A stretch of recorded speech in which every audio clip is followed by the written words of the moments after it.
মা ভীষণ ক্ষুধা পেয়েছে, কিছু খেতে দাও না। এনে চিপস আর কোল্ড ড্রিঙ্কস খা। চিপস সাথে কোল্ড ড্রিঙ্কস খেতে অনেক ভালো লাগছে। এ তো খাওয়া হয়ে গেছে। দিদি তাড়াতাড়ি নেমে পড়ুন। হ্যাঁ দাদা, এই নিন ভাড়া। বাবু চল। আরে আরে আমার ব্যাগটা কোথায়? দাদা দাঁড়ান। আরে আমার ব্যাগটা নিয়ে তো চলে গেল। আরে এ কি, পেছনে তো ব্যাগ।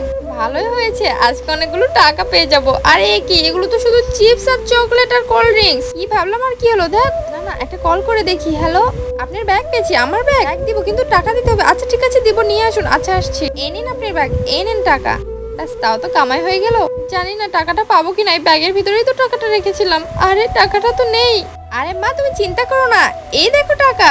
এই টাকা তোর কাছে কি করে? এরপর কি হয় তা দেখার আগে তুমি যদি মহান আল্লাহকে ভালোবেসে থাকো তাহলে ভিডিওটিতে একটি লাইক করে চ্যানেলটিকে সাবস্ক্রাইব করে দাও। তাহলে মহান আল্লাহ তোমাকে অনেক বেশি ভালোবাসবে। আর কমেন্টে তোমার নাম লিখে যাও। যখন আমি চিপস খাচ্ছিলাম তুমি অন্যদিকে তাকিয়েছিলে, সেই সুযোগে আমি তোমার ব্যাগ থেকে টাকাটা বের করে চিপসের কৌটোর ভিতরে ঢুকে রেখেছিলাম তোমার সাথে প্র্যাঙ্ক করবো বলে। আরে বাবু, আজকে তুই আমাকে খুব বাঁচালি।